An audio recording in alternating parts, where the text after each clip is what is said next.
What's up, everybody? Happy Saturday morning to you, and welcome to another edition of the Dan E Show with your host, of course, myself, Dan, your Cody. Today, I had to come in immediately. I just got through watching this episode of Young Rock, and as a wrestling fan, I have been keeping up with this episode a lot with this new television show, which is based on the story and documentary of one of my favorite wrestlers, The Rock. And it talks about his upbringing in the wrestling industry, watching his father be a wrestler. And a lot of his family members were wrestlers. He is part of the Anoa'i family, which features members like High Chief Peter Maivia. And of course, now that we have before there was ever a tribal chief, Roman Reigns, there was the high chief, Peter Maivia. So he was the original tribal chief, thank you very much. However, watching the first couple of episodes, first 6 episodes of Young Rock this season, I learned a lot of things that I did not know. One of the first things I learned about The Rock was I didn't know he used to shoplift. I really did not know he used to do that. If you followed him professionally and not personally, you would not have known that he used to steal to look good to impress a girl. Over a girl, man. But he did those things, and I mean, I couldn't have done that thing. Such a thing would have really made me feel uncomfortable. Can you imagine me telling my mother I stole? Not a good day. Usually I get my stuff taken, but stealing, I'm gonna get a lot more than my stuff taken. I grew up with those type of beliefs with my mother who had those type of beliefs every now and again, not always, but back to the point. I didn't know he used to steal, but I'm glad he got past that phase. And the dead guy in the car thing was funny at the early stages of the episode, but this one was very interesting. The season 1 episode, His Day with Andre, deals with appreciating people for having different opinions and how sometimes people with different opinions can actually make for a good partnership and relationship. To me, sometimes it's kind of hard. I mean, when you got people who are totally opposite, y'all might not have the easiest time together. I'm just saying, it all depends. But what got me about this episode was, of course, we all know that wrestling is sports entertainment, but don't you dare use the F word. And if I see anybody in the comments using that, I'm telling The Rock.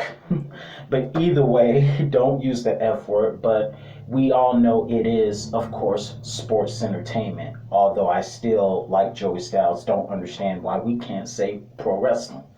However, there was set to be a special event that featured The Rock's father, Rocky Johnson, Soul Man Rocky Johnson, of course, and some members of his family, including the Wild Samoans. And if I'm not mistaken, one of them happens to be the father of Roman Reigns, if I'm not mistaken. You have them, you have Macho Man Randy Savage, the Iron Sheik, Andre the Giant, who The Rock was set to hang out with during that day. And it was just so ironic. I gotta ask, with Macho Man, the moment he had that night with his then girlfriend, apparently name was Deborah, I'm like, Deborah, I thought he was with Miss Elizabeth. I gotta look that up later. But anyway, back to serious business. After The Rock's grandmother went over the script for the Battle Royal that was set to take place in that event, everyone was there. Sergeant Slaughter, among many other great names like Ricky the Dragon Steamboat. And Junkyard Dog was already gone. In some minds, I didn't know Junkyard Dog was somewhat of a traitor. But there was a moment in this story where Soul Man Rocky Johnson, I'm trying to get the names right, sat down and had a moment with another promoter who was a traitor to um, the family.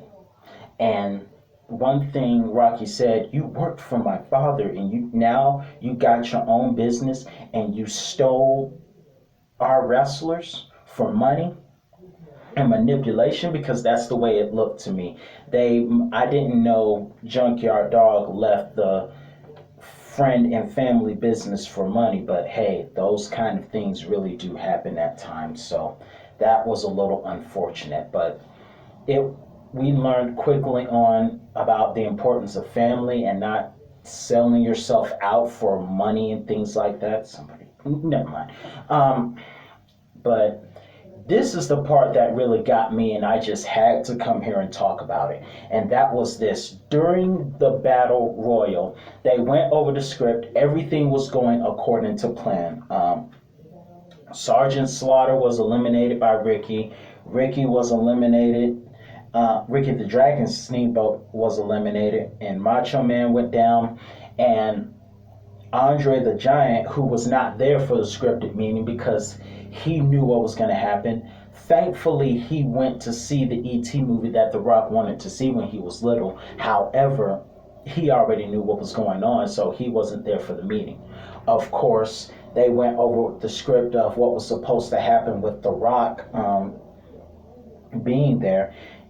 It was scripted that once the Wild Samoans and Rocky Johnson flipped Andre out of the ring and eliminated them, they were supposed to turn on him, the Wild Samoans. However, Rocky Johnson, original, would eliminate both of them. However, if you paid close attention, and I did myself, I noticed Iron Sheik went through the ropes and not over the ropes. And I said, I guess that was a little accident, but I guess they're going to count it as elimination. But they didn't, which is why it is so important to pay attention to all the details. Because I don't know if y'all caught it, but I certainly did. However, when Iron Sheik came back into the ring, I'm like, what in the world? And once I saw him, The Rock's mother was like, what's going on? And his grandmother's like, I changed the script is what happened. And so because she had caught Soul Man Rocky Johnson having a conversation with, of course, that other promoter who was apparently a foe to the family after being a traitor. Just kidding. So, long story short, Iron Sheik, the script was totally twisted, and apparently script is subject to change. And so what ended up happening was Iron Sheik threw Soul Man Rocky over the top one rope and ended up winning the championship that was named after Peter Maivia, High Chief Peter Maivia, and he won the match, waved the flag, and the crowd was hot. The crowd was livid. And Rock was shocked. Young Rock was shocked. His mother was shocked. And everyone was shocked. And she did it because she saw that Rocky Johnson was having a conversation with the enemy guy. So when actuality, he's turned down the offer to be the number one guy in that promotion because he was not going to turn his back on family and quote unquote sell his soul for money. A faithful man imbies in blessings, but he who makes haste to be rich will not be innocent. Proverbs 28:20. I know you guys didn't come for scriptures. I'm just using a good point of wisdom here. And The Rock decided to be, or at least Soul Man Rocky Johnson, God rest his soul, decided to be the faithful man. And being that faithful man, I am sure he would eventually abide in blessings for not making haste. God rest his soul. And I know in heaven, God remembered that moment. And he said that was a great moment, great integral moment. However, his mother, Soul Man's mother, The Rock's grandmother, didn't see it that way.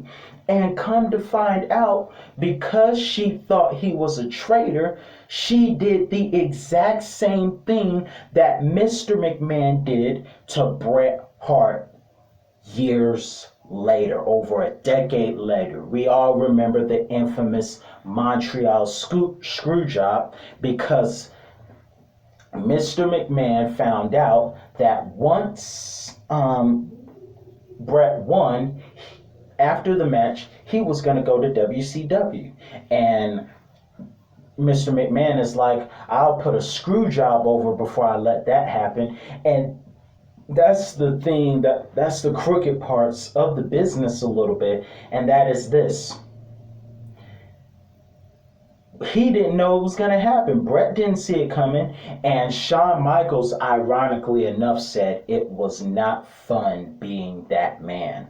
If you look at the sit down, there was a sit down interview with both Bret Hart and Shawn Michaels, which was conducted by Jim Ross. And Shawn Michaels admitted, I did not like being him at all. I played it off, but I didn't enjoy it. And if you look at Shawn Michaels during the Montreal incident, he did disrespect the flag and things like that, which fans never forgave him for. I don't know if WWE fans will ever forgive Shawn Michaels. Canadian wrestling fans, rather. But I know that if you pay close attention, you can tell that Shawn Michaels was shocked when Mr. McMahon had the bell be rung after Shawn had applied the sharpshooter. And even Shawn was like, what the F is going on? Because you can tell if you read his lips, he was swearing off like, what's going on here? And so he tried to play it off and play it cool and stick somewhat with the script. But deep inside, he was like, what are you doing? So that's what happened there. And I think Mr. McMahon learned from The Rock's grandmother. I think that's where he got it from. So next time you see the Montreal screw job, thank The Rock's grandmother for that. Mr. McMahon got it from her. Let's get that straight, apparently. But what was crazy was she did not know that Rocky actually turned down the offer, that he actually acted in integrity. But because she didn't know the whole story, she decided that I'll double cross you before you double cross me, as she said in the movie or in the show. So I was like, wow, because I just so felt like it was the Montreal Screwjob before Montreal 1997. So I was like, wow, there are not enough words. I was shocked. And what's even more shocking is that he did the right thing and she didn't know it. So hopefully that gets made right. I can't wait to see what happens in the next episode, but hopefully all was made better. But wow, that's all the time I have for now. See you later. Peace.